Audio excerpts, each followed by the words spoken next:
Assalamualaikum warahmatullahi wabarakatuh. Perkenalkan, nama saya Rabita Lisa, mahasiswi semester 3 STIK Al-Latifiyah.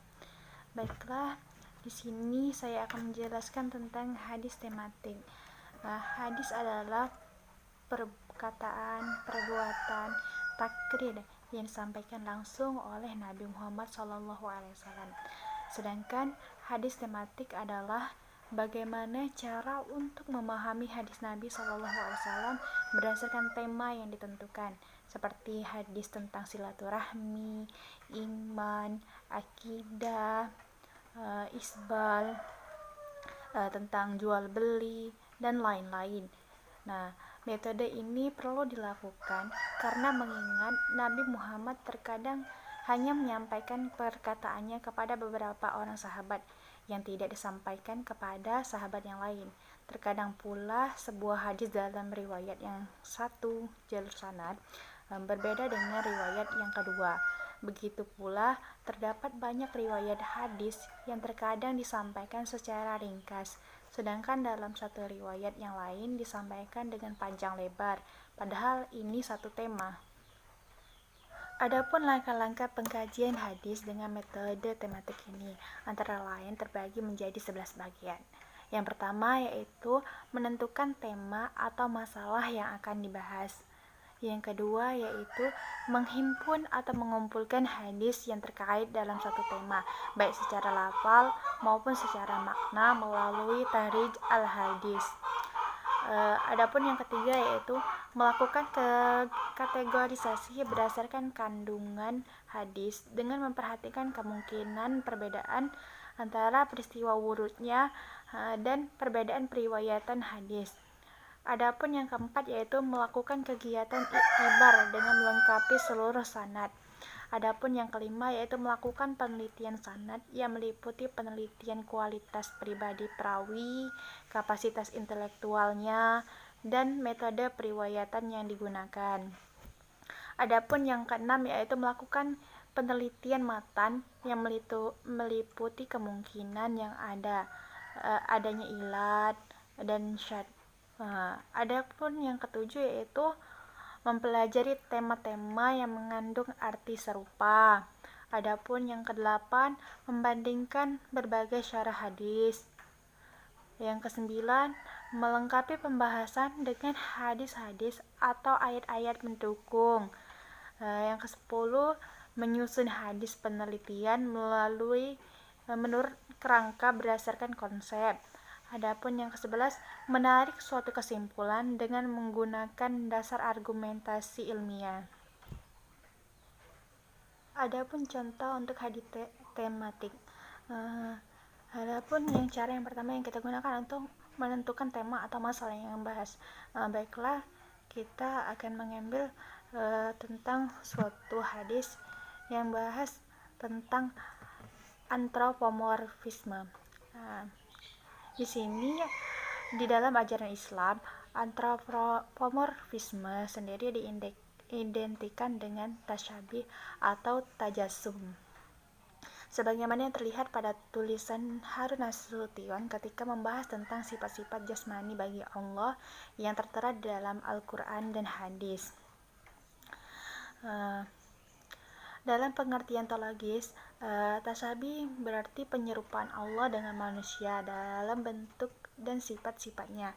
Sedangkan tajasum berarti penggambaran kebertubuhan Allah seperti yang terdapat pada manusia.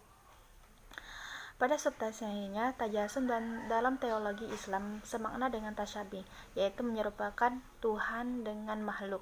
Sebab pada tajasum ditemukan adanya keyakinan bahwa Tuhan memiliki jasad atau anggota tubuh sebagaimana manusia. Hal ini sesuai dengan yang disebutkan oleh Asy-Syarastani sebagai berikut. Demikianlah, sesungguhnya menyerupakan Tuhan dengan makhluk adalah menjadikan setara di dalam bentuk dan keadaannya. Demikian pula bahwa makhluk memiliki jisim tubuh, maka Tuhan juga memiliki jisim dan memiliki sifat jismiyah. Karena makhluk membutuhkan ruang untuk jisimnya, maka kelompok musyabih pun menetapkan jisim bagi Allah dengan ukuran tertentu dan juga memberikan batasan tempatnya. Kedua istilah ini dalam satu standar atau makna dan menetapkan keduanya dalam makna yang identik. Jika antropomorfisme dipahami sebagai tasybih dalam definisi yang saya sebutkan tadi, maka seluruh mainstream aliran teologi Islam yang tergolong ke dalam ahli sunnah tentu akan menolaknya, sebab hal ini akan bertentangan dengan ajaran Al-Quran dan Sunnah itu sendiri. Penggambaran dan tindakan mempersamakan Tuhan dengan manusia, baik pada zat maupun pada sifatnya, merupakan kemusyrikan. Di dalam Quran dengan tegas dikatakan bahwa tidak ada sesuatu apapun yang sama dengan Allah. Karena itu, penggunaan kalimat antropomorfisme dalam ajaran Islam tanpa penjelasan yang khusus tentu tidak dapat diterima dari mainstream umat muslim. Adapun hadis-hadis tentang terkait antropomorfisme. Yang pertama yaitu hadis tentang melihat Tuhan. Innakum satarawna rabbukum kama tarawna hadzal qamara la tadammuna fi ru'yatihi fa in istata'tum alla tughlabu ala salatin qabla tulu'i syamsi wa salatin qabla ghurubiha faf'alu. Yang artinya sesungguhnya kalian akan melihat Rabb kalian sebagaimana kalian melihat bulan ini. Dalam permulaan hadis diceritakan waktu itu Nabi Shallallahu Alaihi Wasallam sedang melihat bulan yang tengah purnama. Kalian tidak berdesak-desakan ketika melihatnya. Ada yang membaca la tadammunah tanpa tasdid dan didamahkan taknya. Artinya kalian tidak akan ditimpa kesulitan dalam melihatnya. Oleh karena itu, jika kalian mampu untuk tidak meninggalkan sholat sebelum terbit matahari atau sholat subuh dan sebelum terbenam matahari atau sholat asar, maka kerjakanlah. Adapun hadis tentang tangan Allah. Dalam riwayat Bukhari dan Muslim dari Abu Hurairah, Rasulullah Shallallahu Alaihi Wasallam bersabda yang berbunyi, "Fayatu Adama fayakuluna ya Adama, anta Abu Bashari khalaqallahu biyadihi wa nafakha fika min ruhihi wa amara al-malaikati fasayajudu laka stafa lana ila rabbika." Yang artinya Rasulullah Shallallahu Alaihi Wasallam bersabda, mereka menemui Adam dan berkata, "Wahai Adam, engkau adalah bapak manusia. Allah telah menciptakan engkau dengan tangannya, meniupkan ruh dalam dirimu, dan Allah telah memerintahkan para malaikat untuk bersujud kepadamu. Mintakanlah syafaat untuk kami kepada Rabbmu." Hadis riwayat Bukhari dan Muslim. Adapun hadis yang menjelaskan tentang jari jemari Allah. Inna quluba bani Adam kulluha baina isba'aini minna asabi'ir rahmani ka qalbi wahidi yusarrifuhu haitsu yasha. Artinya, sesungguhnya hati Bani Adam seluruhnya berada di antara dua jari dari jari Ar-Rahman Allah Subhanahu wa Ta'ala, seperti hati yang satu. Allah memalingkan sekehendaknya. Hadis riwayat Muslim. Adapun telapak tangan Allah yang diriwayatkan dari Abu Hurairah radhiyallahu anhu, Rasulullah sallallahu alaihi wasallam bersabda, "Ma tasaddaqa ahadun bi sadaqatihi min tayyib wa la yaqbalullahu illa tayyibah illa akhazaha ar-rahmanu bi yaminihi wa in kanat samaratan fataribu kaffir rahmani hatta takuna a'zamu minal jabali kama yurabbiyu ahadukum falwahu au fasilah. Artinya, tidaklah seorang bersodakoh dengan sodakoh yang baik, dan Allah tidak menerima kecuali yang baik-baik. Allah yang Maha Rahman akan mengambilnya dengan tangan kanannya, walaupun sebuah kurma. Allah akan membesarkannya di telapak tangan Allah yang Maha Rahman hingga menjadi lebih besar dari gunung, sebagaimana salah seorang kalian membesarkan anak kambing atau anak unta. Hadis riwayat Bukhari dan Muslim.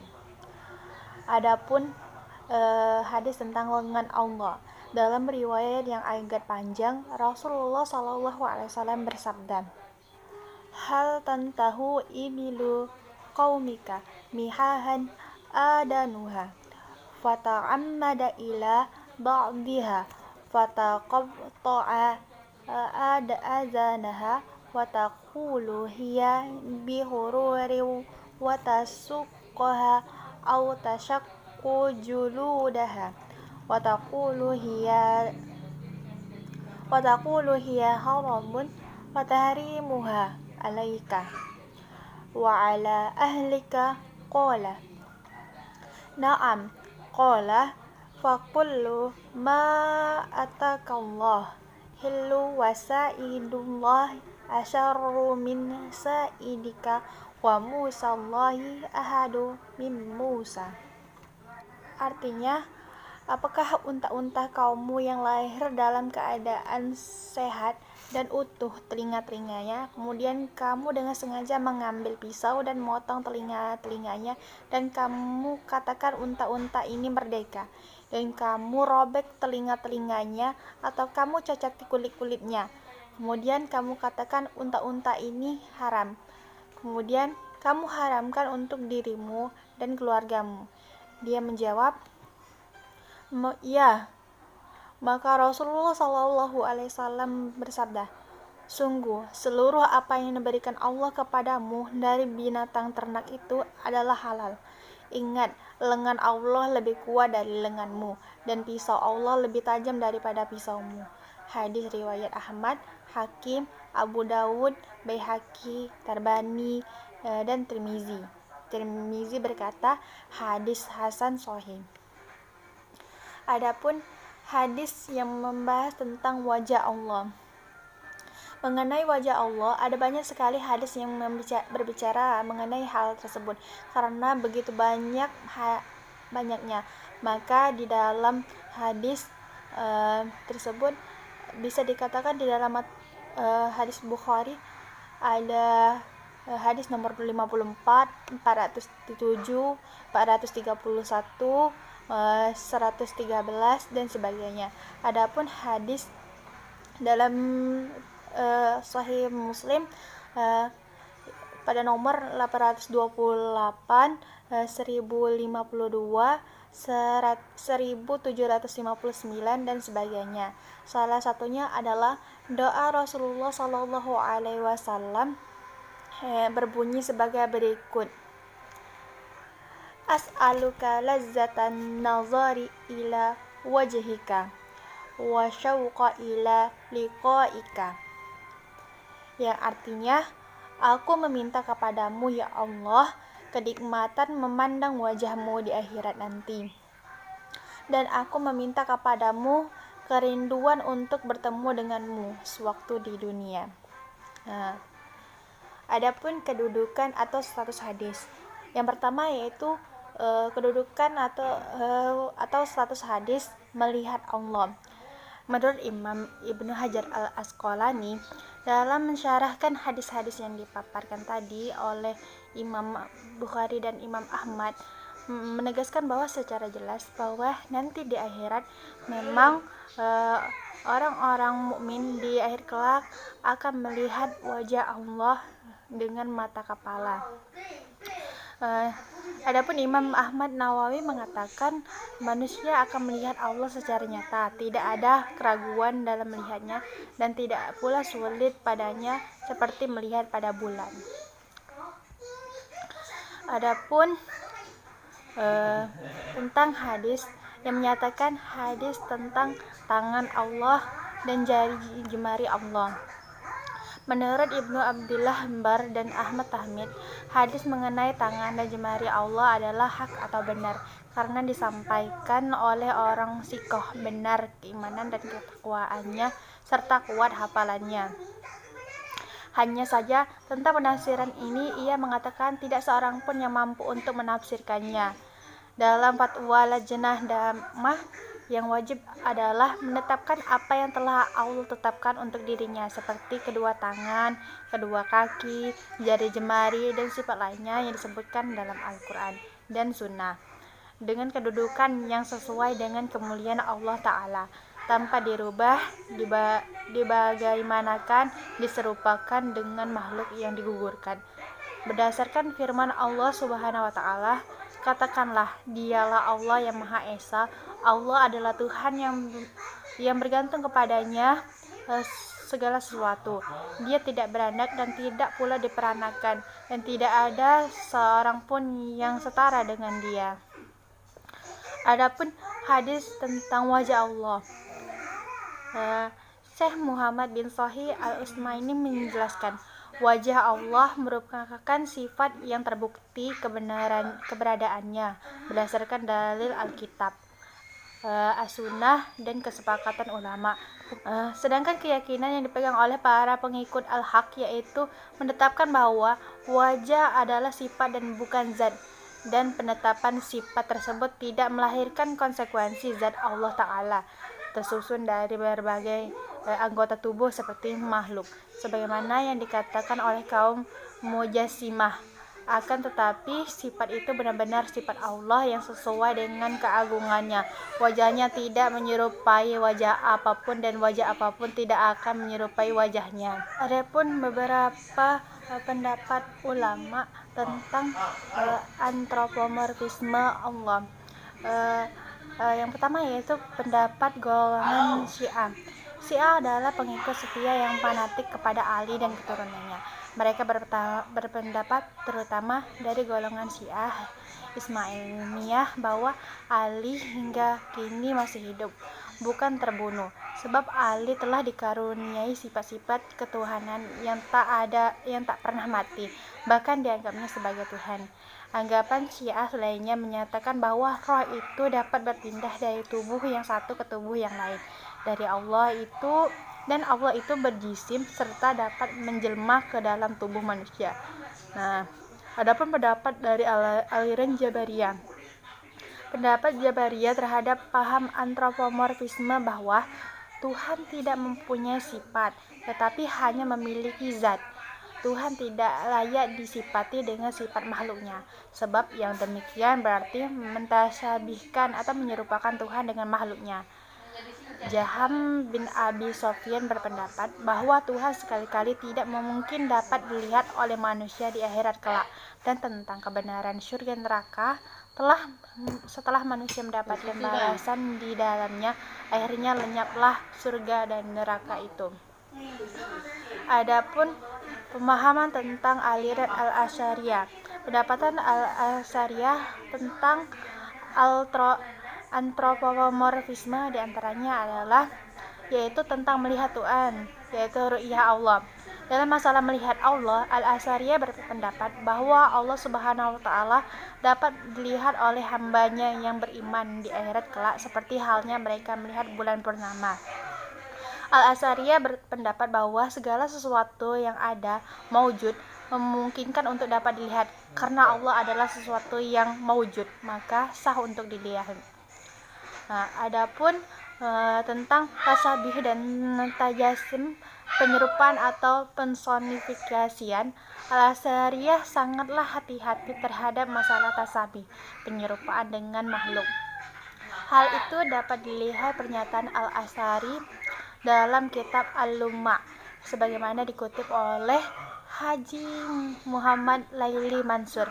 Ketika engkau menyatakan bahwa Tuhan tidak menyerupai seluruh makhluk, maka katakanlah bahwa sekiranya Tuhan menyerupainya, tentulah hukumnya sama dengan hukum hadis yang baru.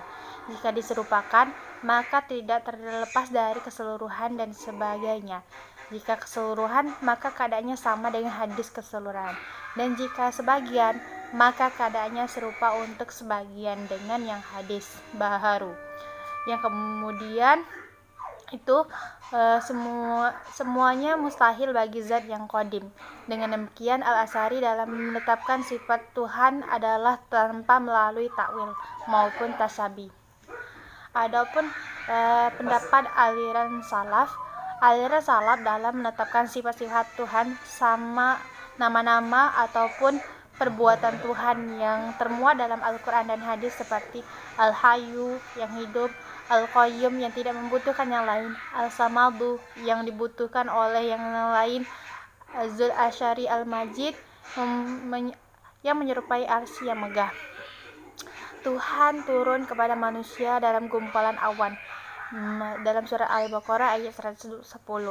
Tuhan bertempat di langit. Quran Fussilat ayat 11. Tuhan mempunyai muka.